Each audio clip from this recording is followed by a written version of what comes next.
Welcome back, ladies and gentlemen, and thank you for waiting. I'm JoRoSaR, joined by Penguin here at the Intel Extreme Masters Cologne Qualifiers, where we are bringing you round one of the lower bracket here, and we have two incredible Protoss players, unfortunately knocked down here, both by Terrans actually. But before we get onto that, spawning in the top position of Polar Knight as the red Protoss. He represents roxkis, and he goes by the name Titan. And he will be facing off against the pink Protoss player in the bottom position. He plays for Fnatic Gaming.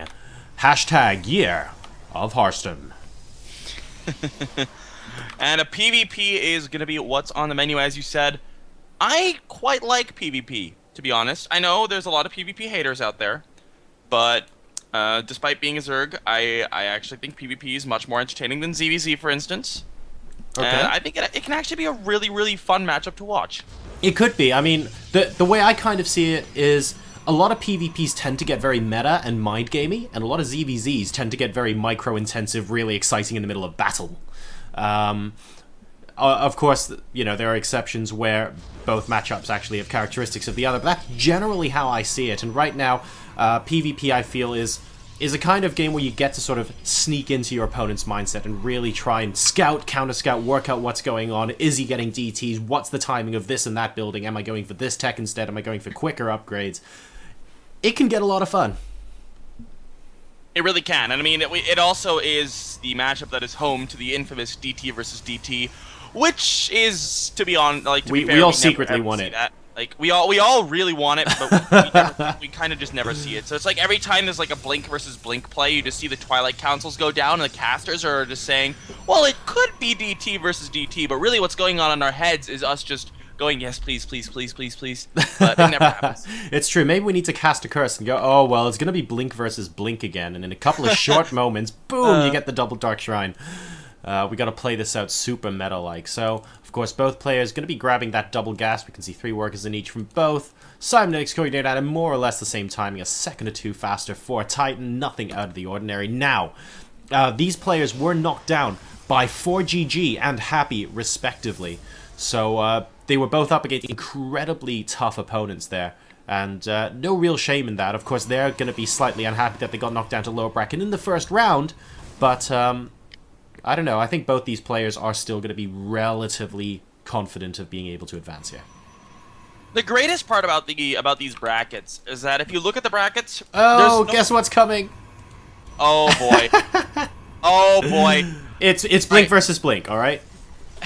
Just keep it calm, Stefan. Relax. But what I was gonna say is that what's so great about this tournament is that there's no real no names, and while it's awesome to see no names rise up, this is like the kind of bracket that you would expect. It's the kind of bracket where everyone is a known competitor. You know that everyone has a legitimate chance of beating everyone else, and it leads to some great games no matter which round we're in. Despite this being loser round 1, that doesn't mean anything less about these players. What? Okay.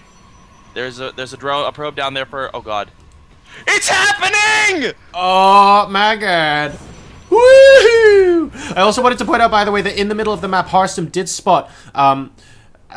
did actually spot via the probe at the watchtower that the mothership core was coming by, and therefore moved his stalkers in his mothership core back to his main base to defend, which I really, really like. And have we scouted the Dark Shrine? No, of course we haven't. Have we scouted the Dark Shrine? No, of course we haven't. It's actually happening, but immediate robotics facility coming down from Harstem as well to play it safe against this kind of scenario. This could just be what wins Harstem the game, depending on what he goes for. If he goes for an obs and sends it to the other side of the map to start, he could be caught a little bit with his pants down. Titan, what he's going to have to do when the DTs march into each other's bases is that Titan is going to need a proxy robo right away. Yeah.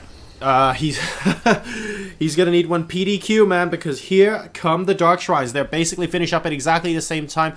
The Robo has just started for Titan, and he has got a sentry up in his main base, so it looks like he is prepared to force field something out if needs be. The pylon is quite far away, actually, from Harstem, so next side coming down from both players. I think by the time DTs get into Titan's base, the robotics facility should just about be complete, and a force field should be long enough to delay.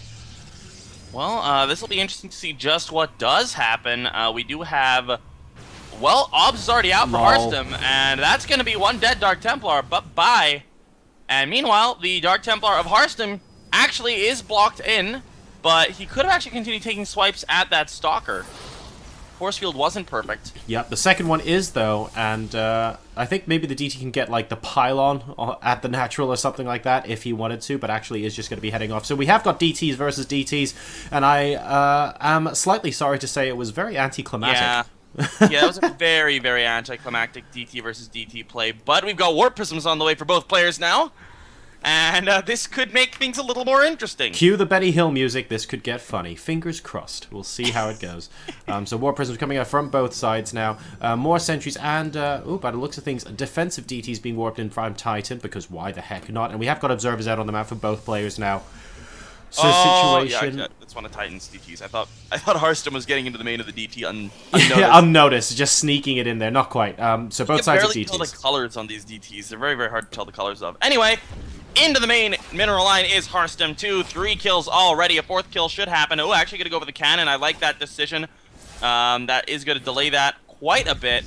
But bye.